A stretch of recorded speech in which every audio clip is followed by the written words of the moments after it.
Good morning students. पिछले video में हमने साइनाइड और आइसोसाइनाइड की लुईस संरचना, साधारण और आईयूपीएसी नामकरण देख लिए थे। इस वीडियो में हम साइनाइड और आइसोसाइनाइड के विरचन यानी कि निर्माण की विधियां पढ़ेंगे। कुछ विधियां हम पहले पढ़ चुके हैं, उनको देखते आपको समझ में आ जाना चाहिए कि ये विधि हमने कहाँ पढ़ी है, कौन से पाठ में पढ़ी है। सबसे पहली निर्माण की विधि है एल्किल हैलाइडों से साइनाइड और आइसोसाइनाइड का निर्माण। पहले हम साइनाइड का निर्माण देखते हैं। जब एल्किल हैलाइड यानी कि RX एल्कोहली सोडियम साइनाइड या पोटेशियम साइनाइड से क्रिया करते हैं तो एल्किल साइनाइड प्राप्त होते हैं, और यदि एल्किल हैलाइड की क्रिया एल्कोहली सिल्वर साइनाइड से करवाते हैं तो एल्किल आइसोसाइनाइड प्राप्त होता है। ठीक है, तो आप समझ गए होंगे ये अभिक्रिया हमने 11 के पाठ में पढ़ी थी, 10 के पाठ में पढ़ी थी, एल्किल हैलाइडों वाले पाठ में। एल्किल हैलाइड का जो पाठ था उसमें इसको विस्तार से हमने पढ़ा था, और उसमें हमने देखा था कि पोटेशियम साइनाइड जब एल्किल हैलाइड से अभिक्रिया करता है तो एल्किल साइनाइड का निर्माण होता है, क्योंकि पोटेशियम साइनाइड एक आयनिक यौगिक है और ये किस में टूटता है, K+ और K+ और Cn- में। तो जब ये एल्किल हैलाइड के पास जाता है तो एल्किल हैलाइड के पास Cn- का कार्बन जिसके ऊपर ऋणावेश होता है वह इस एल्किल हैलाइड के कार्बोकैटायन यानी कि एल्किल कार्बोकैटायन पर आक्रमण करता है और RCN का निर्माण होता है, एल्किल साइनाइड का निर्माण होता है। और ये K इस X- के साथ अभिक्रिया करके KX सह उत्पाद का निर्माण करता है। जबकि इस एल्किल हैलाइड की क्रिया AgCN के साथ करवाते हैं तो किसका निर्माण होता है, RNC का निर्माण होता है। तो इसका कारण क्या बताया था कि जब AgCN एल्किल हैलाइड के पास क्रिया करने जाता है या इस पर आक्रमण करता है तो यहाँ से ये बंध टूट नहीं पाता, क्योंकि ये सहसंयोजक बंध है, सहसंयोजक बंध टूट नहीं पाता। इसीलिए जब ये RX किस में टूटता है, R+ और X- में टूटता है तो AgCN का जो ये नाइट्रोजन है अपने लोन पेयर से इस पर आक्रमण कर देता है, इस R+ पर, यानी कि एल्किल कार्बोकैटायन पर आक्रमण करता है और नाइट्रोजन की साइड से इस R+ पे जुड़ता है। तो ये नाइट्रोजन के द्वारा इसके साथ जुड़ता है और फिर ये बंध बाद में टूटता है, Ag और C का बंध फिर बाद में यहाँ से टूटता है और ये Ag फिर इस X के साथ क्रिया करके AgX का निर्माण करता है। तो समझ गए होंगे मेन कारण है कि KCN जो है या NaCN जो है आयनिक यौगिक होते हैं, ये तो पहले से ही +- में टूटे हुए रहते हैं, आयनों में विभाजित रहते हैं। तो इनमें ये साइनाइड आयन है कार्बन के द्वारा इस एल्किल ग्रुप पर आक्रमण करता है, जबकि AgCN एक सहसंयोजक यौगिक है जो नाइट्रोजन के द्वारा पहले जुड़ता है एल्किल समूह पर और फिर Ag बाहर निकलता है। इस कारण आइसोसाइनाइड का निर्माण होता है। तो यहाँ पर एक उदाहरण हमने लिया है एथिल ब्रोमाइड का, जिसकी अभिक्रिया एल्कोहली पोटेशियम साइनाइड के साथ करवा रहे हैं तो एथिल साइनाइड का निर्माण होता है। और यही उदाहरण हमने एल्किल हैलाइड का यहाँ लिया है। एथिल ब्रोमाइड की अभिक्रिया सिल्वर साइनाइड के साथ करवाते हैं तो एथिल आइसोसाइनाइड का निर्माण होता है और इसमें सह उत्पाद के रूप में AgBr बाहर निकलता है। दूसरी निर्माण की विधि है एमाइडों से साइनाइड का निर्माण। ये सिर्फ साइनाइड के निर्माण की विधि है। अम्ल एमाइड बोल दो या एमाइड बोल दो, क्योंकि अम्ल का उत्पन्न होता है इसलिए इससे अम्ल एमाइड भी बोलते हैं, का फास्फोरस पेंटाऑक्साइड P2O5 या SOCl2 द्वारा निर्जलीकरण करने पर एल्किल या एरिल साइनाइड प्राप्त होता है। या तो फास्फोरस पेंटाऑक्साइड से या थायनिल क्लोराइड के साथ जब इसका निर्जलीकरण किया जाता है, इसका मतलब है कि एमाइड में से जल का एक अणु बाहर निकलेगा और हमें साइनाइड प्राप्त होगा।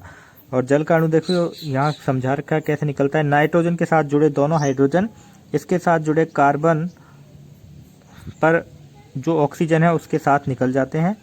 तो नाइट्रोजन से 2 हाइड्रोजन निकले, इस कार्बन से एक ऑक्सीजन द्विबंध से जो जुड़ा था वो निकला, तो कार्बन नाइट्रोजन की बीच में 2 अतिरिक्त बंध और बन गए और ये किस में परिवर्तित हो गया, CONH2 समूह किस में परिवर्तित हो गया, CN समूह में परिवर्तित हो गया और हमें साइनाइड प्राप्त हो गया। CONH2 समूह से जो एल्किल समूह या कार्बन श्रृंखला जुड़ी हुई थी वही कार्बन श्रृंखला इस CN समूह के साथ जुड़ी रहेगी, ठीक है ना। और P2O5 की जगह हम थायनिल क्लोराइड लेंगे तो भी CONH2 समूह किस में परिवर्तित हो जाएगा, CN समूह में परिवर्तित हो जाएगा। तो यहाँ सह उत्पाद को समझाने के लिए इस तरह से दिखा रखा है कि थायनिल क्लोराइड में सल्फर के साथ ऑक्सीजन एक तो जुड़ा रहता है और दूसरा ऑक्सीजन ये S से 2 Cl जुड़े हुए थे, इसलिए ये दोनों Cl यहाँ से निकल जाएंगे। किसके साथ, NH2 के एमाइड के जो NH2 समूह है उसके हाइड्रोजन के साथ 2HCl का निर्माण कर लेंगे और बाकी बचा SO समूह कार्बन के ऑक्सीजन को निकाल लेगा, ये बन जाएगा SO2। कार्बन नाइट्रोजन के बीच में 2 अतिरिक्त बंध बन जाएंगे, ये बन जाएगा क्या, CN, C triple bond N, यानी कि साइनाइड समूह। या फिर आप इसको इस तरह भी समझ सकते हो कि भाई CONH2 में पहले ये H2O अणु बाहर निकलता है, ये बन जाता है C ट्रिपल बॉन्ड N और ये H2O फिर थायनिल क्लोराइड के साथ अभिक्रिया करके सह उत्पाद क्या क्या बनाता है, SO2 प्लस 2HCl, ठीक है ना।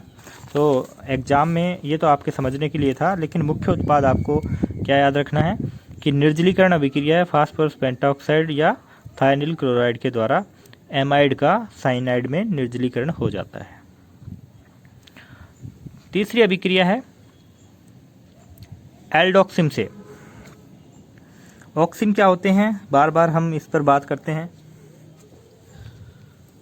कार्बन के द्वारा एक नाइट्रोजन द्विबंध से जुड़ा रहता है और उस नाइट्रोजन से जब OH समूह जुड़ा रहता है तो ऐसे समूह ऑक्सिम कहलाते हैं, ठीक है। और वो एल्किल समूह जुड़ा है और कार्बन से एक हाइड्रोजन जुड़ा है तो वो एल्डोक्सिम कहलाते हैं, और कार्बन से 2 एल्किल समूह जुड़े हैं तो वो कीटोक्सिम होते हैं।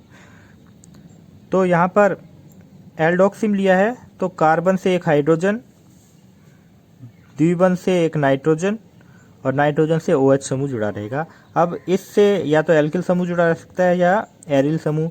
तो एसिटाल्डोक्सिम या बेंज एल्डोक्सिम का P2O5 द्वारा निर्जलीकरण करने पर साइनाइड प्राप्त होते हैं। तो देखिए इसमें भी निर्जलीकरण नहीं होगा, तो इसका दोनों का एक एक उदाहरण ले लेते हैं।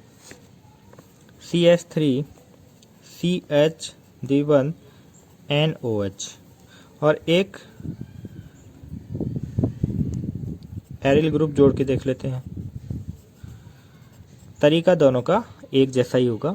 यहाँ से हाइड्रोजन निकलेगा इस कार्बन से और इस नाइट्रोजन से OH समूह निकलेगा, तो 2 बंध तो कार्बन नाइट्रोजन के बीच में पहले से ही थे, एक अतिरिक्त बंध और बन जाता है C ट्रिपल बॉन्ड N, यानी कि साइनाइड का निर्माण होता है। ऑक्सीजन समूह CHNOH जो समूह है वो CN में बदल जाएगा और एक जल का अणु बाहर निकल जाएगा, यानी निर्जलीकरण अभिक्रिया है। P2O5 को देखते समझ जाना कि ये इसका काम क्या है, निर्जलीकरण करवाने का है, यानी कि जल का अणु बाहर निकालने का काम है। ऐसा इसमें होगा तो ये क्या बन जाएगा, C6H5 C triple bond N plus H2O। चौथी अभिक्रिया है ग्रिग्नार्ड अभिकर्मक से। ग्रिग्नार्ड अभिकर्मक की क्रिया साइनोजन क्लोराइड से कराने पर एल्किल साइनाइड प्राप्त होते हैं। एक नया अभिकारक आपको देखने को मिला है यहाँ पे, साइनोजन क्लोराइड। CN समूह के साथ जब एक Cl जुड़ा रहता है तो उसे साइनोजन क्लोराइड कहा जाता है। ग्रिग्नार्ड अभिकर्मक का आपको पता है कि ये एल्किल समूह है, नेगेटिव में टूटता है, ऋणात्मक ऋण आयन में टूटता है या कार्ब एनायन में टूटता है, और ये MgBr प्लस में टूटता है।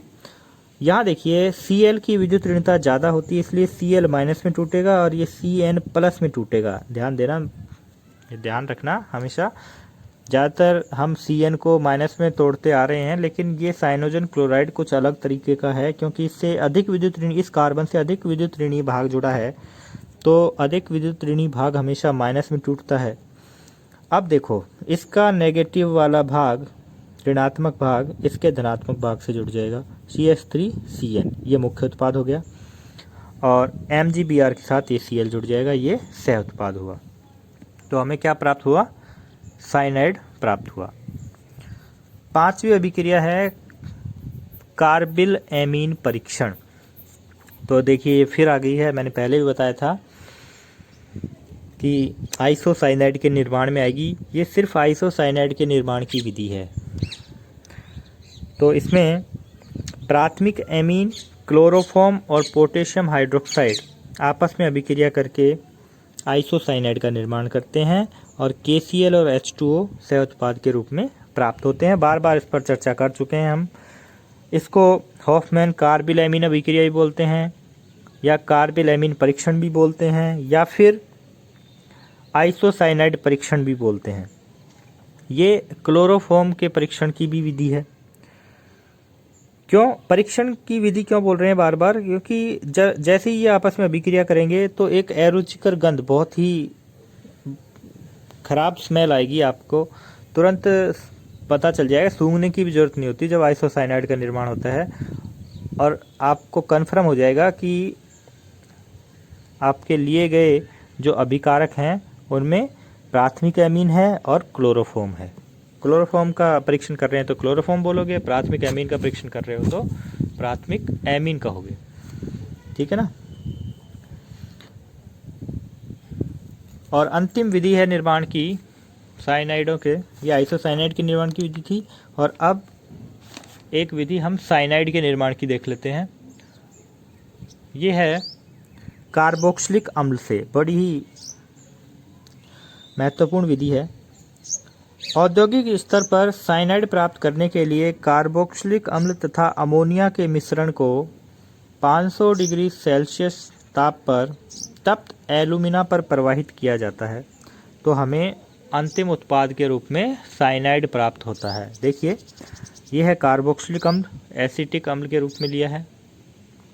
इसकी अभिक्रिया अमोनिया से करवाते हैं, तो यहाँ अमोनिया क्षार की तरह काम करता है और एक लवण का निर्माण होता है। ये अम्ल से निकलने वाले H+ आयन को अपने लोन पेयर ऑफ इलेक्ट्रॉन देकर ग्रहण कर लेता है और एक लवण का निर्माण होता है, CH3COO- NH4+। ये दो आयन बनते हैं। ये आयन जब आपस में आकर्षित होकर जुड़ते हैं तो अमोनियम एसीटेट लवण का निर्माण होता है, और इसको जब गर्म किया जाता है एल्यूमिना की उपस्थिति में तो यहाँ से एक जल के अणु का निष्कासन होता है। तो देखिए COO 2 ऑक्सीजन है, यहाँ नाइट्रोजन के साथ 4 हाइड्रोजन जुड़े हुए हैं, तो 4 में से 2 हाइड्रोजन निकालो और एक ऑक्सीजन यहाँ से निकाल लो, जल का अणु बाहर निकल गया -H2O। तो यहाँ क्या बचा? CO बचा और NH2 बचा। ये क्या बन गया? एमाइड बन गया, एसीटेमाइड। ठीक है। और यहाँ इस एमाइड को P2O5 की उपस्थिति में फिर से गर्म कर दिया। तो मैंने कहा था कि फास्फोरस पेंटॉक्साइड का काम क्या है? निर्जलीकरण का है। तो यहाँ से फिर से एक जल के अणु का निष्कासन होगा। नाइट्रोजन से जुड़े दोनों हाइड्रोजन कार्बन से जुड़े ऑक्सीजन को निकाल ले जाएंगे और एक जल के अणु का फिर से निष्कासन होगा, और कार्बन नाइट्रोजन के बीच एक बंध तो था ही, 2 बंध और बन जाएंगे, और किसका निर्माण होगा? एमाइड का निर्माण होगा। और ये एल्किल समूह जो शुरुआत में कार्बोक्सिलिक अम्ल के साथ जो कार्बन श्रृंखला थी वही यहाँ तक साथ में चलती हुई आती है, यहाँ इसमें कोई कमी नहीं आती। ठीक है ना। तो ये थी साइनाइड और आइसोसाइनाइड के निर्माण की विधियाँ। इसमें हॉफमैन कार्बिल एमीन अभिक्रिया आइसोसाइनाइड के निर्माण की विधि है। कार्बोक्सिलिक अम्ल से हम सिर्फ साइनाइड का निर्माण करते हैं। ग्रिन्यार अभिकर्मक की अभिक्रिया साइनोजन क्लोराइड से करवाकर सिर्फ साइनाइड का निर्माण होता है। एल्डोक्सिम से भी साइनाइड का निर्माण करते हैं। एमाइड से भी साइनाइड का निर्माण होता है, और एल्किल हैलाइड से दोनों प्रकार के जो अभिकारक हैं उनका या उत्पाद हैं उनका निर्माण किया जा सकता है, साइनाइड और आइसोसाइनाइड। तो ये भी महत्वपूर्ण विधि है, और इसमें कार्बोक्सिलिक अम्ल से साइनाइड का निर्माण ये भी इसमें बहुत ही महत्वपूर्ण विधि है। महत्वपूर्ण इसलिए, देखिए इसको बोल दिया जाता है A, और इसको बी और इसको सी, तो ए बी सी के रूप में जो अभिक्रियाएं आती हैं उनमें ये फिर महत्वपूर्ण हो जाती हैं और ये पहले भी आ चुकी हैं।